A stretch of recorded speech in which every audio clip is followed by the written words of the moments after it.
ഞാൻ സിന്ധു സതീശൻ. നമ്മുടെ ഈ സർക്കാർ, അതായത് ഇടതുപക്ഷ സർക്കാർ ഭരണത്തിലേക്ക് വരുന്നതിന് മുന്നേ തെരഞ്ഞെടുപ്പ് വാഗ്ദാനം എന്ന് പറയുന്നത് മദ്യവിരുദ്ധ നയമാണ്. അതായത് കേരളത്തിൽ നിന്നും മദ്യം പൂർണ്ണമായിട്ടും നിരോധിക്കും എന്ന രീതിയിലൊക്കെയായിരുന്നു അവരുടെ തെരഞ്ഞെടുപ്പ് വാഗ്ദാനം. അതുകൊണ്ട് തന്നെ ഈ സർക്കാരിൻ്റെ ലക്ഷ്യം മദ്യവർജനമാണ് എന്നും ഞങ്ങൾ മദ്യഷാപ്പുകളല്ല കൂടുതലായിട്ടും തുറക്കാൻ ഉദ്ദേശിക്കുന്നത് വിദ്യാലയങ്ങളാണെന്നും അതുകൊണ്ട് ഈ തെരഞ്ഞെടുപ്പിൽ നിങ്ങളോട് കള്ളം പറയുന്നവരെ നിങ്ങൾ മനസ്സിലാക്കണം എന്നൊക്കെയായിരുന്നു പറഞ്ഞിട്ടുണ്ടായിരുന്നത്. സത്യത്തിൽ ഇവരുടെ ഈ വാഗ്ദാനങ്ങൾ, ഈ പൊള്ളയായ വാഗ്ദാനങ്ങൾ പ്രബുദ്ധ മലയാളികൾ, ബുദ്ധിയുടെ കാര്യത്തിൽ മലയാളികൾ ഏറെ മുന്നിലാണെന്ന് അവകാശപ്പെടുന്ന നമ്മുടെ മലയാളികൾ വിശ്വസിക്കുകയും മദ്യവർജനം എന്ന അവരുടെ ആശയം അംഗീകരിച്ചുകൊണ്ട് തെരഞ്ഞെടുപ്പിൽ നല്ല ഉയർന്ന ശതമാനത്തോടെ അവരെ വിജയിപ്പിക്കുകയും ചെയ്തു. എന്നിട്ട് നമ്മുടെ കേരളത്തിൽ എന്താണ് നടന്നിട്ടുള്ളത്? മദ്യവർജനം നടന്നോ? മദ്യനിരോധനം നടന്നോ? കൂടുതൽ വിദ്യാലയങ്ങൾ തുറക്കപ്പെട്ടോ? എത്ര ഷാപ്പുകൾ തുറന്നു? എന്തെങ്കിലും അറിയോ?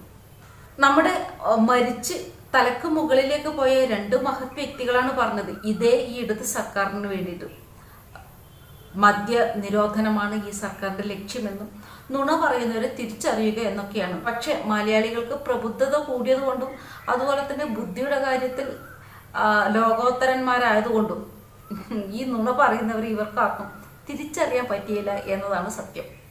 എനിക്ക് തോന്നുന്നു കേരളത്തിൽ നടത്തുന്ന ഈ മദ്യവർജനം എന്നത് ഇവർ ഉദ്ദേശിക്കുന്നത് മദ്യഷോപ്പുകൾ കൂടുതലായിട്ട് തുറന്നുകൊണ്ട് കേരളത്തിൽ ധാരാളം മദ്യ വിപണനം നടത്തുകയും അതിലൂടെ ഒരുപാട് വ്യക്തികളെ മദ്യപാനത്തിലേക്ക് കൊണ്ടുവന്ന് അവർ കുടിച്ച് അവസാനം കുടിച്ച് മടുപ്പ് തോന്നി മതിയാക്കുന്നവരും അല്ലെങ്കിൽ കുടിച്ച് മരിച്ച് മേൽപോട്ട് പോകുന്നവരും ഇതായിരിക്കണം ഈ മദ്യവർജനത്തിന് ലക്ഷ്യം.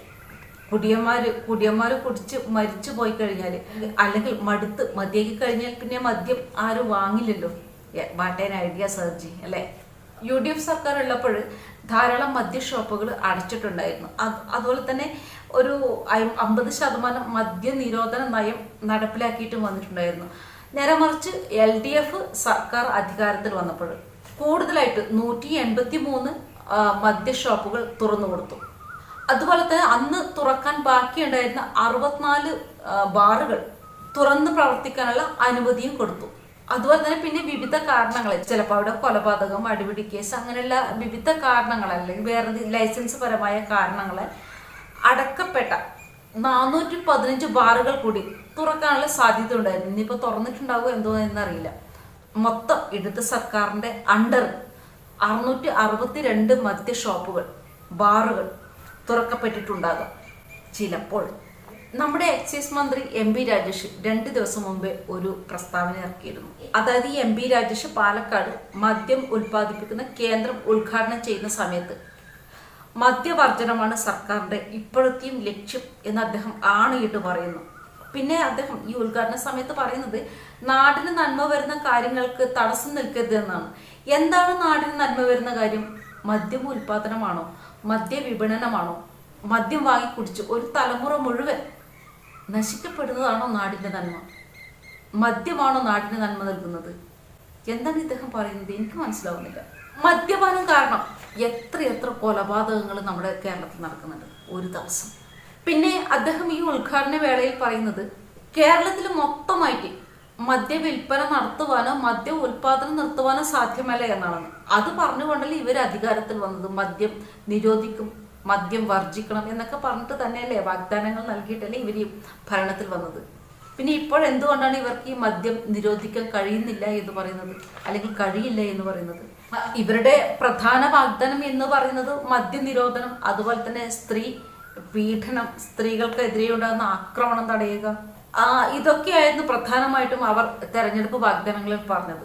പക്ഷെ ഈ സർക്കാർ വന്നതിന് ശേഷം കേരളത്തിൽ ഏറ്റവും കൂടുതൽ മദ്യപാന്മാര് ഉണ്ടായി എന്നുള്ളതാണ് സത്യം. ഏറ്റവും കൂടുതൽ സ്ത്രീ പീഡനവും സ്ത്രീ അതിക്രമവും നടക്കുന്നുണ്ട് എന്നുള്ളതാണ് സത്യം.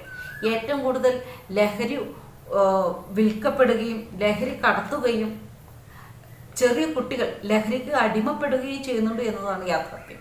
ഇതൊക്കെ മറച്ചു വെച്ചുകൊണ്ട് ആർക്ക് വേണ്ടിയാണ് ഇത്തരത്തിലുള്ള മദ്യോൽപാദനം നാടിന് നന്മയാണെന്ന് പറയുന്നത്? പിന്നെ പറയുന്നത് ഈ മദ്യ ഉൽപാദനത്തിനായിട്ട് ഭൂഗർഭ ജലം ഉപയോഗിക്കില്ല, മലമ്പുഴ ഡാമിലത്തെ വെള്ളമാണ് ഉപയോഗിക്കുന്നതെന്ന്. ഇപ്പോൾ മലമ്പുഴ ഡാം കുഴപ്പമില്ലാതെ അവിടെ നിൽക്കുന്നുണ്ട്. ഇനി ആ മലമ്പുഴയിലെ വെള്ളം കൂടി നശിച്ചു കണ്ടാൽ ഇവർക്ക് സമാധാനമാവുമായിരിക്കും അല്ലേ. പിന്നെ അദ്ദേഹം പറഞ്ഞ നാടിന് നന്മയുണ്ടാകുന്ന ഗുണമുണ്ടാകുന്ന ഒരു കാര്യത്തിനും തടസ്സം നിൽക്കരുത് എന്നാണ്. ഈ മദ്യ ഉൽപാദനം അല്ലെങ്കിൽ മദ്യ വിൽപ്പന, മദ്യ ഉപയോഗം ഇത് നാടിന് നല്ലതാണോ, ഗുണം ചെയ്യുന്നതാണോ എനിക്കറിയില്ല.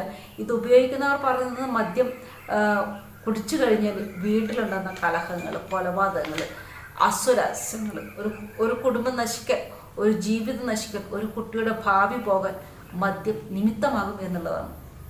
എന്നിട്ടും ഇവർ പറയുന്നത് എന്താണ്? അങ്ങനെ നാടിന് നന്മ വരുന്ന കാര്യങ്ങൾക്ക് വേണ്ടിയാണെങ്കിൽ വേറെ എത്രയെത്ര ഉൽപാദന കേന്ദ്രങ്ങൾ, വേറെ എന്തൊക്കെ ഉൽപാദനങ്ങൾ ഉണ്ടാക്കാം നമ്മുടെ കേരളത്തിൽ.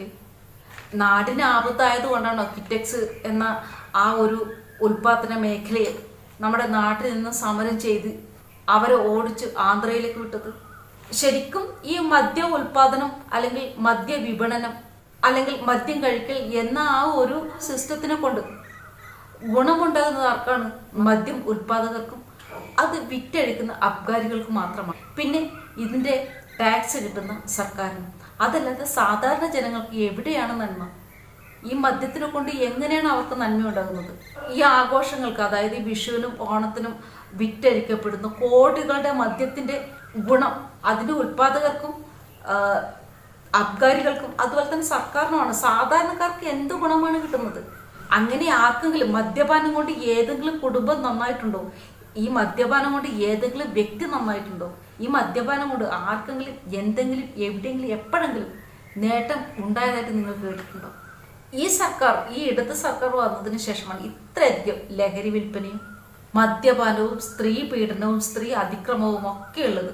ഒരു ദിവസം പോലും കൊലപാതകമില്ലാത്ത ഒരു വാർത്തയും വരാറില്ല. സ്ത്രീ പീഡനങ്ങളില്ലാത്ത ദിവസങ്ങളില്ല. അതുപോലെ തന്നെ കേരളത്തിലെ മുക്കിലും മൂലയിലും NIA വന്ന് പരിശോധിച്ചിട്ട് തീവ്രവാദികളെ കൊണ്ടുപോകും. ഇതിലൊന്നും ആർക്കും ഒരു പരാതിയോ പരിഭവമോ പ്രതിഷേധമോ പ്രതികരണമോ ഒന്നുമില്ല. അതെന്താ അങ്ങനെ? നാട് ഇത്തരത്തിലുള്ള ഈ ഇല്ലീഗലായിട്ടുള്ള കാര്യങ്ങളിൽ കൂടിയാണോ നന്നാവേണ്ടത്? എന്തായാലും മദ്യം കഴിച്ചുകൊണ്ട് ഒരു വ്യക്തിയും ഒരു വീടും ഒരു കുടുംബവും ഒരു ദേശവും ഒരു രാജ്യവും ഇന്നേ വരെ നന്നായിട്ടില്ല, നശിച്ചതല്ലാതെ. തുണിയെടുത്ത സാരി എടുത്ത കൊടി പിടിച്ച ഭാരതാംബയാണ് ഈ സർക്കാരിന് ആകെയുള്ള പ്രശ്നം, പ്രബുദ്ധ മലയാളികൾക്കുള്ള ആകെയുള്ള പ്രശ്നം. പാകിസ്ഥാന് വേണ്ടി ചാരപ്രവർത്തി നടത്തിയ ഹരിയാന സ്വദേശി ജ്യോതി മൽഹോത്ര കേരളത്തിൽ സർക്കാർ ചിലവിൽ വന്നതും പോയതും ഒന്നും ഇവർക്കാർക്കും ഒരു വിഷയമേ അല്ല. ഈ രാജ്യവിരുദ്ധതയും അതുപോലെ തന്നെ ദേശവിരുദ്ധതയും കൊണ്ടു നടക്കുന്ന ഒരു പറ്റ ആൾക്കാരും ഒരു പാർട്ടിയും ഈ നാട്ടിൽ നിൽക്കുമ്പോൾ ഇത്തരത്തിലുള്ള കാര്യങ്ങൾ തന്നെയാണ് നടക്കുക. പിന്നെ കുഞ്ഞുണ്ണി മാഷ് പറയുന്നത് പോലെ ഈ ലോകം നന്നാവാൻ ഒരുപാട് പരിശ്രമമൊന്നും വേണ്ട, നമ്മൾ ഒരാൾ നന്നായാൽ മതി. മദ്യപാനം കൊണ്ട് നാട് നന്നാക്കണമെന്ന് ചിന്തിക്കുന്ന ഒരു സർക്കാർ ഉള്ളിടത്ത് എനിക്ക് മദ്യം വേണ്ട, എൻ്റെ കുടുംബം നന്നാവണം, ഞാൻ നന്നാവണം, എൻ്റെ കുടുംബം നന്നാവണം എന്നൊരു ചിന്ത ഓരോ വ്യക്തികൾക്കും ഉണ്ടായാൽ മതി. പിന്നെ ഇപ്പോഴും LDFൻ്റെ ആ വാക്കുകൾ ഓർത്താൽ കൊള്ളാം. LDF വരും, എല്ലാം ശരിയാകുമെന്നാണ് അവർ പറഞ്ഞിട്ടുള്ളത്. ഇപ്പോൾ LDF വന്നിട്ട് എല്ലാം ശരിയാക്കിക്കൊണ്ടിരിക്കുകയാണ്. ആ ശരിയാക്കപ്പെടുന്നത് നിങ്ങൾ ആരും ഉൾപ്പെടാതിരിക്കട്ടെ, നിങ്ങളൊക്കെ ആ ശരിയാക്കപ്പെടലിൽ നിന്നും രക്ഷപ്പെടട്ടെ, അത്ര മാത്രമല്ല നമുക്ക് പറയാൻ പറ്റൂ. ആരും മദ്യം കഴിച്ചുകൊണ്ട് മദ്യം ഉൽപാദകർക്കോ അബ്കാരികൾക്കോ സർക്കാരിനോ ഒരു ലാഭം ഉണ്ടാക്കി കൊടുക്കാൻ നിൽക്കരുത്. കാരണം കുടിച്ച് നിങ്ങൾ നശിച്ചു കഴിഞ്ഞാൽ അത് നിങ്ങളുടെ കുടുംബത്തിൻ്റെ നാശമാണ്. മറക്കരുത്, മദ്യം ആരോഗ്യത്തിന് ഹാനികരം തന്നെയാണ്. മറ്റൊരു നല്ലൊരു വീഡിയോ ആയിട്ട് ഉടൻ വരുന്നിരിക്കുന്നവരെല്ലാവർക്കും ജയ് ഹിന്ദ്.